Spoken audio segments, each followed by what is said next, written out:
संयुक्तं नित्यं ध्यायन्ति योगिनः कामदं मोक्षदं चैव ओंकाराय नमो नमः। अविरल शब्द घनो व प्रक्षालित सकल भूतल कलंका मुनिविरूपाशुतीर्था सरस्वती रत्नोद्धुरितम् अज्ञानतिमिरान्धानां ज्ञानाञ्जनशलाकया चक्षुरुन्मीलितं येन तस्मै श्रीगुरुवे नमः। परम गुरुभ्यो नमः। परम्पराचार्य गुरुभ्यो नमः। सकलकलशविध्वंसकं श्रेयसां परिवर्धकं धर्मसम्बन्धकं भव्यजीवमनप्रतिबोधकारकमिदं शास्त्रं श्री कार्तिकेयान् प्रेक्ष्यानामधेयम्।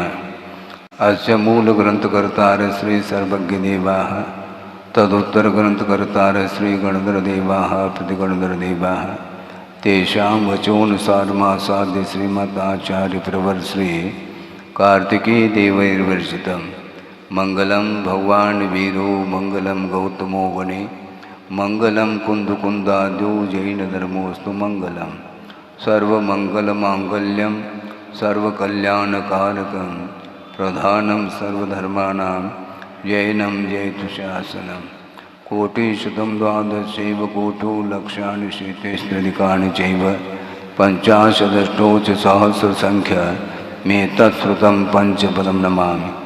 अरहंत भासयत्नं गणहरदेवी गन्तियं सम्मं प्रणमामि भक्तियुक्तो सुगुणान् बहो वयं शिरसा इच्छामि बन्ते सुभक्ति कांसुमुकुदुस्सालोचे अंगुवंगपयनय पावनय परिम सुत्त परमाणुग पूगय चूलिया केव सुत्तय तुदम कायम सैनिज कलमंचे में पूजे में वंदामि नमुंसामि दुख कौ कम कौ वोहिलाओ सुवै गमनम समाय मरणम जनगुण संपत्ति होदमध्यम।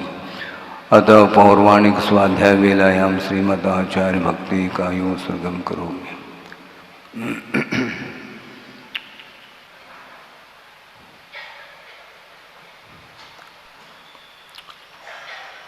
श्रुतजलधिपारगेभ्य स्वपरमत विभावना पटुमतेभ्य सुचरितपूर्णदेभ्यो नमो गुरुभ्यो गुणगुरुभ्य।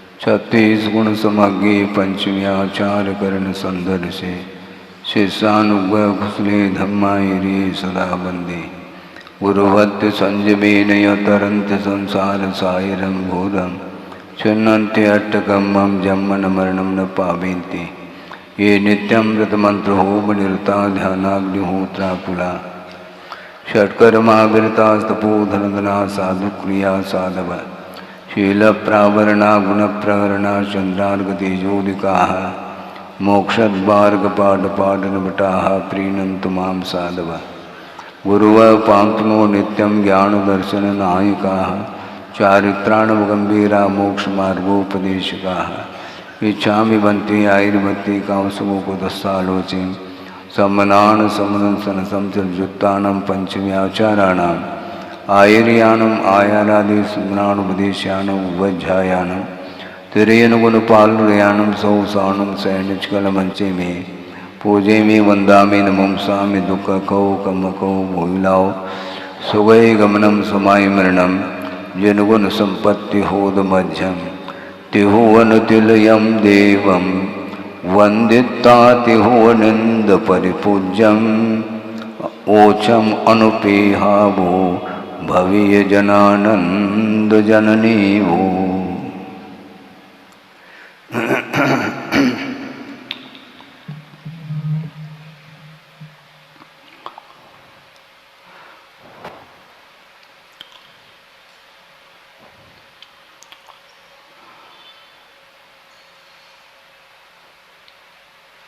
शब्द की अपेक्षा से आगम अनंतात्मक नहीं हुआ करता, किंतु अर्थ की अपेक्षा से अनंतात्मक होता है, ऐसा विषय आया है। अर्थ की अपेक्षा से अनंतात्मक इसलिए कहा कि एक एक पदार्थ में अनंत गुण हुआ करते हैं। उन गुणों की ओर दृष्टि रखते हैं तो वह अनंतात्मक होता है। इसलिए शब्दों के माध्यम से अनंत का विश्लेषण संभव नहीं है।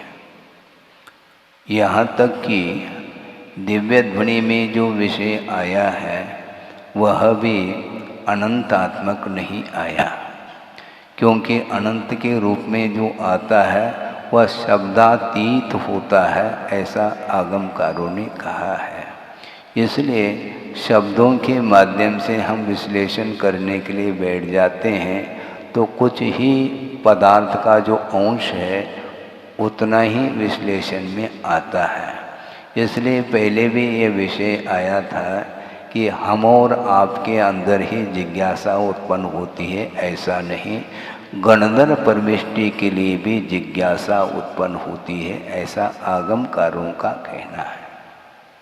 क्योंकि गणधर परमेष्टि भी छद्मस्त है, वह सर्वज्ञ तो है नहीं, और जो सर्वज्ञ का विषय बनता है अर्थात केवल ज्ञान का जो विषय बनता है वह मति ज्ञान, श्रुति ज्ञान, अवधि ज्ञान, मन परिज्ञान का विषय नहीं बन सकता। क्योंकि सूत्र आता है, आपने पढ़ा होगा, मति श्रुतयोर निबंधो द्रव्येषु सर्वपर्यायेषु, द्रव्येषु असर्वपर्यायेषु।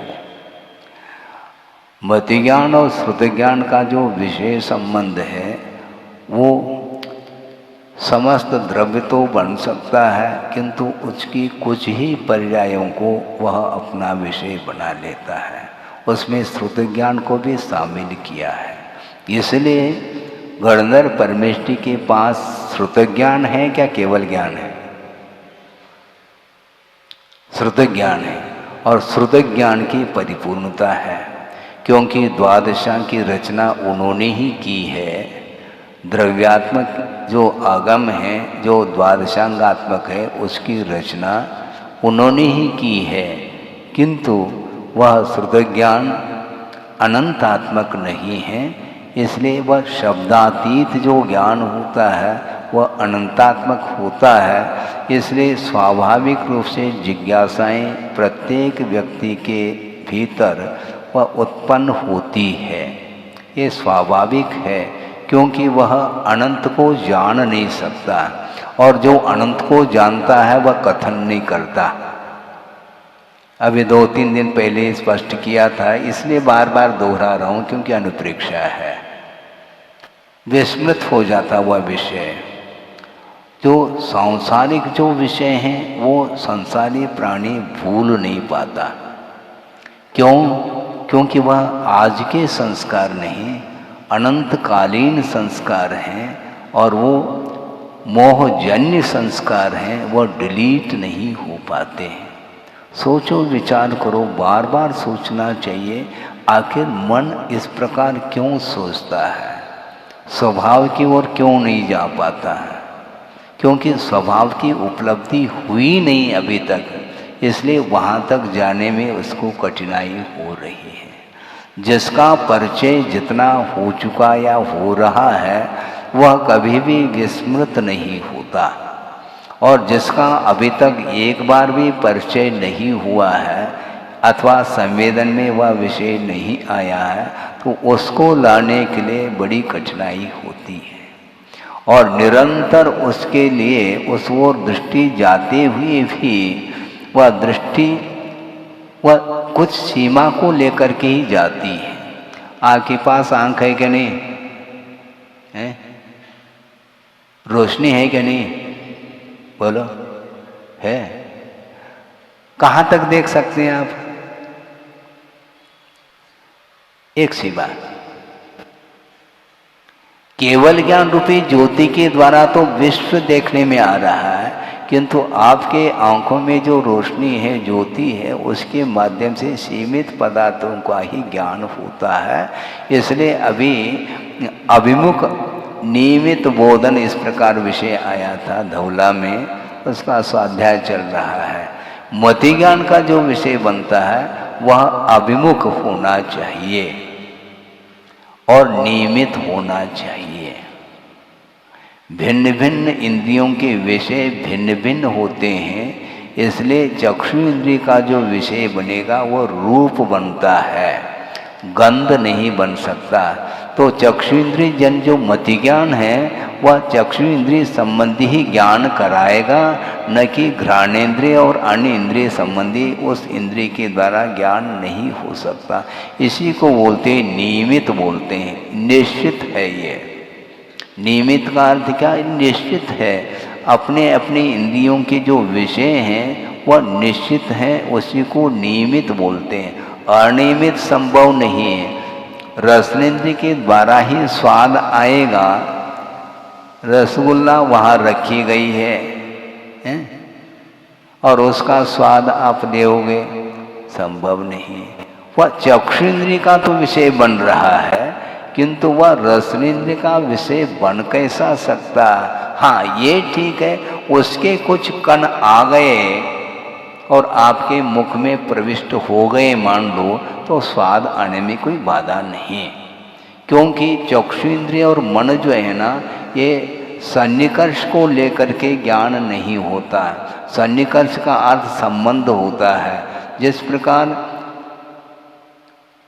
जल गर्म है क्या नहीं है, या आप आंख से आपको समझ में नहीं आ सकता, कथनचित आ सकता है यदि उसमें से भाप निकल रहा है तो, अथवा मान लो भाप नहीं निकल रहा है किंतु वह उफान आया है, खदबद खदबद कर रहा है, तो आप समझते हैं कि यह दूध उबल रहा है।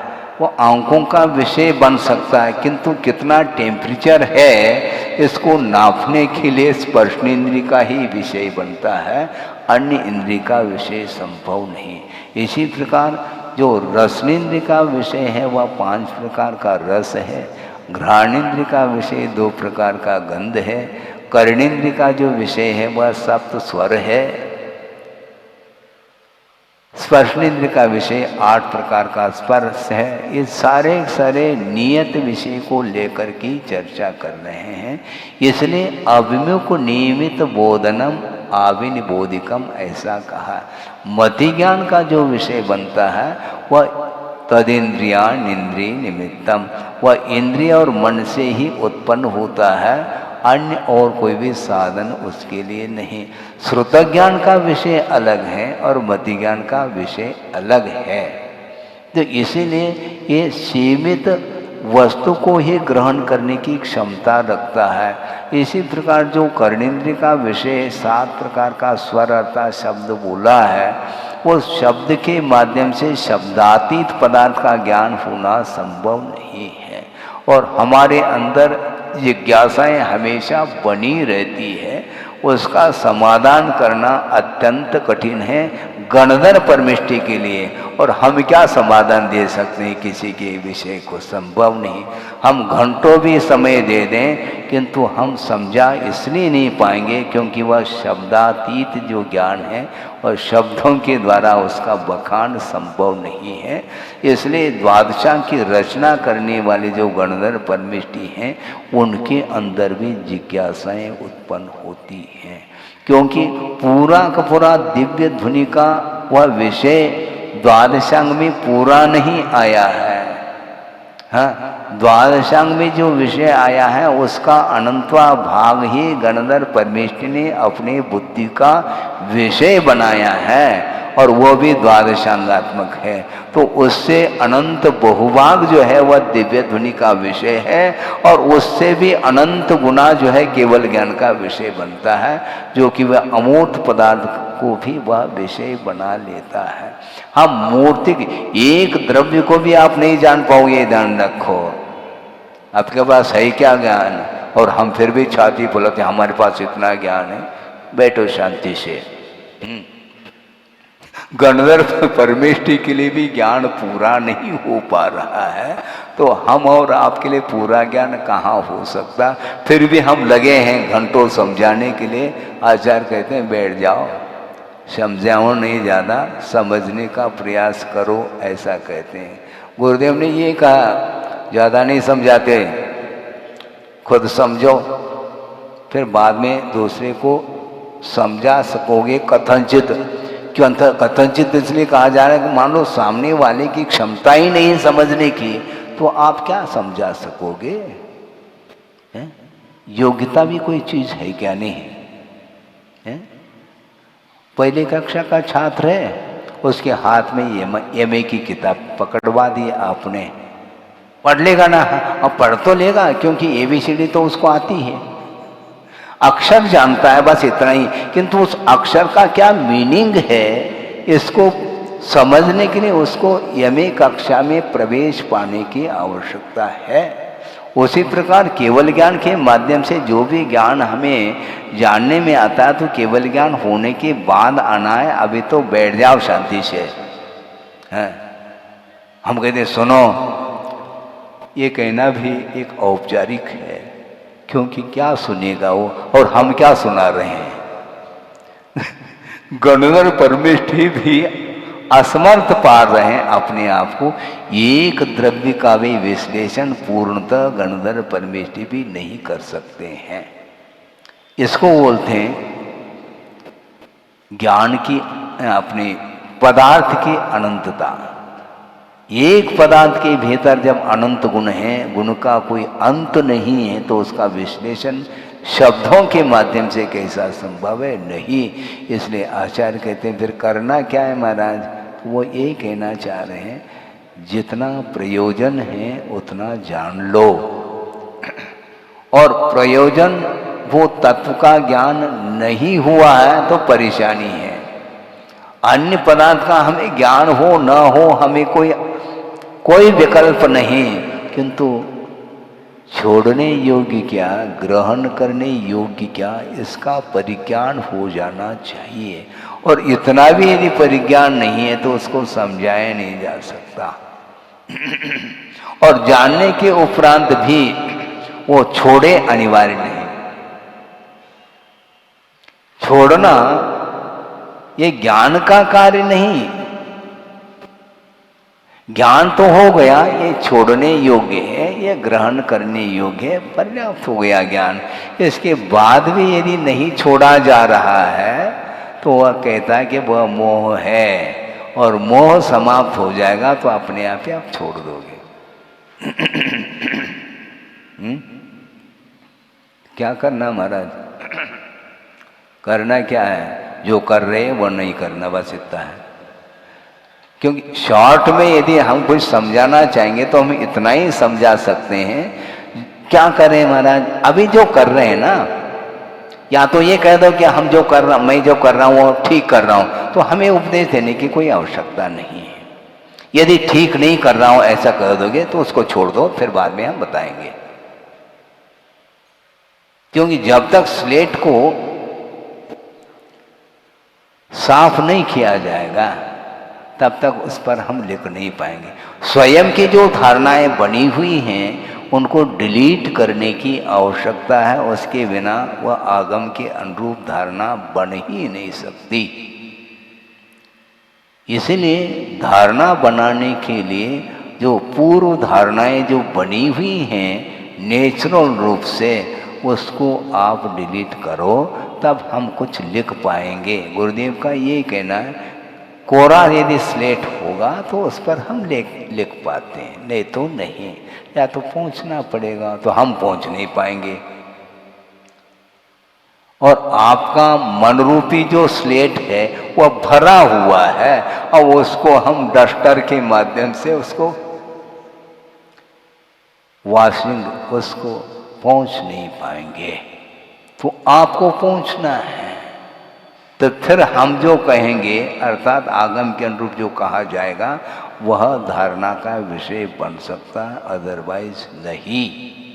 तो इसलिए केवल ज्ञान अनंत को जानता है, और हम जानने की बात करते हैं, हम जान कहाँ रहे हैं? और जानते जो भी जानने में वस्तु आ रही है उसमें भी मान लो मोह के कारण यदि वस्तु विपरीत जानने में आ रही है तो फिर वो हुआ क्या? वो जो भी जानने में विषय आ रहा है वो भी विपरीत आ रहा है, तो आपके पास ज्ञान है कहाँ? इसलिए जो भी आपको ज्ञान है वह समीचीन होना चाहिए, और ज्ञान में जो समीचीनता आती है वह आस्था के ऊपर निर्धारित है। जिसके अंदर आस्था नहीं है तो उसका ज्ञान कभी भी सम्यक नहीं हो सकता। आस्था के माध्यम से उसमें समीचीनता यथार्थता आती है। इसलिए वस्तुतः आगम के अनुरूप हमें ज्ञान प्राप्त करना चाहिए और ज्ञान प्राप्त होने के उपरांत आगम में जो कहा है उसको करना चाहिए। करने की बात कहेंगे तो उठने लग जाते हैं आप लोग, कठिन हो जाता है। और सुनने की बात, हाँ महाराज आप सुनाओ, 1 घंटा नहीं हम 2 घंटे तक सुनने के लिए बैठ जाएंगे है? क्योंकि सुनने में कोई दाम थोड़ी लगता है, सुनने में पैसा थोड़ी लगना है, ग्रहण करने में पैसा लगता है? क्यों? ठीक कह रहा हूं मैं, क्योंकि आपने पोस्टर है? चित्र देख रहे हैं आप, जैसे समझने के लिए पिक्चर हॉल में बैठे मान लो, और पर्दे पर क्या आया है सीन, वहाँ पर अनेक प्रकार की मिठाई दिखाई जा रही है? मिठाई दुकान खूब घंटे भर देख लो, उसमें कुछ पैसा नहीं लगना। देखने के अपेक्षा से जो लगा है वो अलग वस्तु, किंतु ग्रहण नहीं कर पाओगे आप उसको। जो पर्दे पर जो लड्डू देखने में आ रहे हैं और वो खरीदने वाले खरीद रहे हैं वो वहाँ पर पिक्चर में, लेकिन तुम नहीं खरीद पाओगे, ये ध्यान रखो। तुम देख पाओगे उस दृश्य को, खरीदने के लिए पैसा चाहिए। तो उसी प्रकार सुनने के लिए थोड़ी पैसा लगना है, किंतु चारित्र ग्रहण करने के लिए पसीना बहाना पड़ता है। वह चारित्र ग्रहण आसानी से नहीं हो सकता, किंतु आचार्य कहते हैं कि तुम जब चारित्र ग्रहण करना हो करो, कोई बाधा नहीं, किंतु समीचीन यदि श्रद्धा नहीं होगा तुम्हारा तो भूल जाओ, कभी भी तुम मोक्ष मार्ग पर आरूढ़ नहीं हो सकोगे। इसलिए यह श्रद्धान बहुत यथार्थ श्रद्धान बना लेना चाहिए। वस्तुतः वस्तु का स्वरूप क्या है और स्वरूप की ओर दृष्टि जाती है, वह तटस्थ भाव के साथ चिंतन करता है और निश्चित रूप से उसको वैराग्य हो सकता है। हो सकता है इसलिए कह रहा हूँ कि यथा योग्य ही वह कदम बढ़ा सकता है। बहुत कठिन काम है।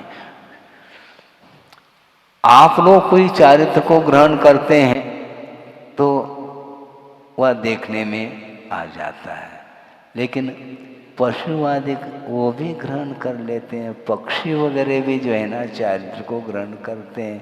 वो कुछ देखने में आ रहा है आपको? कुछ आ रहा है क्या? नहीं। लेकिन उसने संकल्प ले लिया, वो अपने मन में उसने संकल्प लिया है, वो कोई भी हाईलाइट नहीं हो रहा है उसका संकल्प। और आप छोटा भी संकल्प लेते हैं तो फिर वह दूसरे को देखने में वह आ जाता है। दिखाओ नहीं, आचार्य कहते हैं खाओ। आप दिखाते हैं, दिखाओ नहीं खाओ, किंतु दिखाते हुए मत खाओ। हाँ? ये प्रदर्शन क्यों कर रहे हो तुम? चारित्र प्रदर्शन का वस्तु नहीं है और श्रद्धा भी प्रदर्शन की वस्तु नहीं हो सकती, क्योंकि वह एक विश्वास का विषय बनता है, स्वयं की धारणा बनती है। और आगम के अनुरूप यदि आपकी धारणा है तो वह उसी का नाम सम्यक दर्शन है, उसी को आस्था श्रद्धा कहते हैं, उसी को रुचि भी कहते हैं। भिन्न भिन्न शब्दों के माध्यम से समझाने का पुरुषार्थ किया है आचार्यों ने। तो इसीलिए वस्तुतः वस्तु का चिंतन करने के लिए वस्तु का ज्ञान भी तो होना चाहिए, और सीमित मात्रा में ज्ञान है, कोई बाधा नहीं। किंतु प्रयोजन भूत तत्व को जानने के लिए यदि मान लो आपके पास सम्यक ज्ञान है तो उसका प्रयोग करिए। ये बार बार कहा जा रहा है, प्रयोग नहीं करेंगे तो स्वाद नहीं आएगा। मिठाई को देखने मात्र से यदि स्वाद आने लग जाए फिर वह नियमित वस्तु नहीं कहलाई फिर, क्योंकि देखने से भी स्वाद आने लगा आपको। तो स्वाद आ गया तो पेट भी भरना चाहिए, संभव नहीं है। आप लड्डू का चिंतन कर रहे हैं, मान लो पेट नहीं भरना है, भर ही नहीं सकता, वो केवल चिंतन है।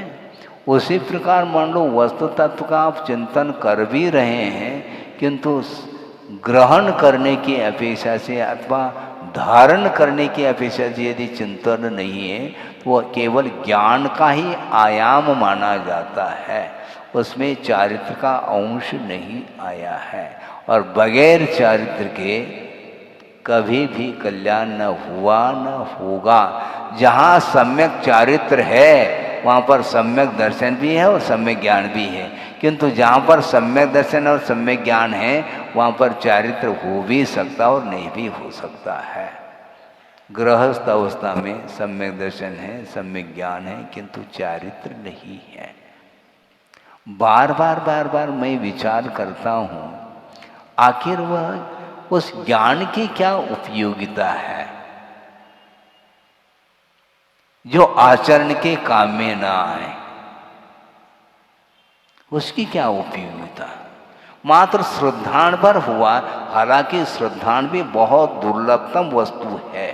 श्रद्धान होने के बाद आचार्य कहते हैं एक बार जिसने सम्मिलन को उपलब्ध कर लिया तो उसका अनंत संसार विच्छेद को प्राप्त होता है, उसका चुल्लू भर संसार रह जाता है। यहाँ तक कि अर्ध पुद्गल परिवर्तन काल प्रमाण उसका संसार में रहने का वह मैक्सिमम काल है। मिनिमम अंतर्मूर्त में वह मुक्त हो सकता है उसी भव में, यदि सामग्री मिलती है तो मोक्ष मार्ग की, नहीं है तो वह अर्ध पुद्गल परिवर्तन का अर्थ ये है जिसमें कि असंख्यात 24 व्यतीत हो जाती है, उसका नाम अर्ध पुद्गल परिवर्तन काल कहा है। ये किसका? एक बार सम्मेलन को प्राप्त करने के कारण उसका संसार का काल इतना सीमित रह गया। ये भी सीमित है क्योंकि सम्मेलन जिसने एक बार भी प्राप्त नहीं कर लिया तो उसका तो अनंत संसार है, वह अनादि मिथ्या दृष्टि है, उसका संसार अनंत है और आस्था के बल पर उस अनंत संसार को उसने विच्छिन्न किया है। इसके उपरांत भी आचार्य कहते हैं चारित्र और चाहिए, बहुत कठिन है। आपके जेब में नोट है, ठीक है, तो खा लो उसको। 100 का नोट है, 1000 का नोट है, हा? दूध के साथ खा लो, होगा क्या उससे? नहीं होगा। इसी प्रकार ज्ञान की उपयोगिता चारित्र में है। उस नोट को आप दे करके कुछ वस्तु को, खाद्य वस्तु को यदि ग्रहण कर लेते हैं तो वह खाने योग्य वस्तु के द्वारा ही वह पेट भर सकता है। बाकी नोट को आप गिनते रहो दिन भर, कुछ नहीं होना है। उसी प्रकार सम्यक ज्ञान होते हुए भी नहीं होना है, क्योंकि वह सम्यक ज्ञान और सम्यक दर्शन जो उत्पन्न हुआ है वह यथार्थ वस्तु तत्व का ज्ञान करा रहा है, वह ज्ञान और आस्था के साथ उसको ज्ञान हो रहा है, लेकिन होते हुए भी स्वाद लेने के लिए चारित्र की आवश्यकता, क्योंकि छोड़ने योग्य पदार्थ का ज्ञान हो गया, छोड़ा थोड़ी उसने, ज्ञान भर कर लिया है, ये छोड़ने योग्य। कब छोड़ोगे? बाद में देख लेंगे महाराज। अच्छा, बाद में ज्ञान समाप्त हो जाए फिर कब छोड़ पाओगे? हम भविष्य की चिंता नहीं करते महाराज, आप ही तो कहते हैं कि वर्तमान में जीना चाहिए, इसलिए हम वर्तमान में जीते हैं, भविष्य की हमें चिंता नहीं है। इस प्रकार उत्तर मिलता है तो हम क्या कह सकते हैं। इसलिए जो भी पुरुषार्थ के बल पर सम्यक अथवा सम्यक ज्ञान की उत्पत्ति हुई है उसका अपने जीवन में उपयोग में लाना चाहिए। और उपयोग करने की बात यहाँ पर कही जा रही है। वस्तु तत्व का ज्ञान होने के उपरांत जब वस्तु पर्याय की विवक्षा से वह क्षणिक है, जब इस प्रकार ज्ञान जब हो चुका है आस्था के साथ, अब छोड़ने में क्यों कठिनाई हो रही है आपको? सोचो विचार करो, समझ में तो बात है, क्योंकि इसी का नाम ज्ञान है। हाँ, वह स्वीकार कर रहा है, एक्सेप्ट कर रहा है कि वस्तुतः यही सही है, किंतु सही होते हुए भी कदम बढ़ाने में उसको मोह बीच में व्यवधान उपस्थित कर रहा है। यदि कोई बाधक तत्व है तो वह मोह है, और मोह के कारण ही ज्ञान में भी अभी तक समीचीनता नहीं आई थी, और अनंतानुबंधी जन्य कषाय का जो अनुदय हो गया, उपशम क्षेक्षोपशम हो गया, तो ज्ञान में समीचीनता आ गई। और आगे के जो चारित्र के क्षेत्र में बढ़ने के लिए जो अन्य जो कषाय हैं वो व्यवधान उपस्थित आपको कर रहे हैं। बहुत कठिन है। और एक देश जिसने छोड़ दिया तो एक कदम आगे बढ़ गया वो, और जिसने नहीं छोड़ा तो वो वहीं पर है। ज्ञान भी है, इसके बाद भी चारित्र नहीं है। सौधर्म इंद्र को देखा, मैंने पढ़ा आपने, सौधर्म इंद्र के पास द्वादशांग श्रुत रहता है, सकल वांग्मय तत्वबोधात, ऐसा भक्तामर में आप पढ़ते हैं। उद्भूत बुद्धि पटु भी संपूर्ण श्रुत ज्ञान के क्षोभम के कारण जिनकी बुद्धि की चतुराई उत्पन्न हुई है, उसके माध्यम से वह प्रभु की वह स्तुति कर रहा है। तो इतना लंबा चौड़ा ज्ञान वह रख रहा है, द्वादशांगात्मक ज्ञान, इसके बाद भी अप्रत्याख्यानावरणी कर्म का क्षोभम नहीं हो पा रहा। इसी को दुर्लभ, इसी को दुर्लभ बोलते हैं। चारित्र नहीं उसके पास, पर्याप्त ज्ञान है, भरा हुआ है। और क्या भरेंगे उसमें, भर दो महाराज। अब भरने के लिए कुछ बचा ही नहीं, वहां पर पूरा ही भरा है वो। द्वादशांग पूरा ज्ञान रख लो, इसके बाद भी चारित्र से वह वंचित है। एक प्रकृति का भी संवर वह नहीं कर सकता। देश व्रत अंगीकार करने के उपरांत जो संवर होता है, उस ढंग का संवर वह नहीं कर सकता। मात्र अनंतानुबंधी का संवर हो रहा है, पक्की बात। और तत्संबंधी निर्जरा भी हो रही है, किंतु सम्यक दृष्टि के तुलना में जो देश वृत्ति है, उससे असंख्यात गुणी वह निर्जरा करता है। सोचे किसके द्वारा निर्जरा हो रही है, असंख्यात गुणी।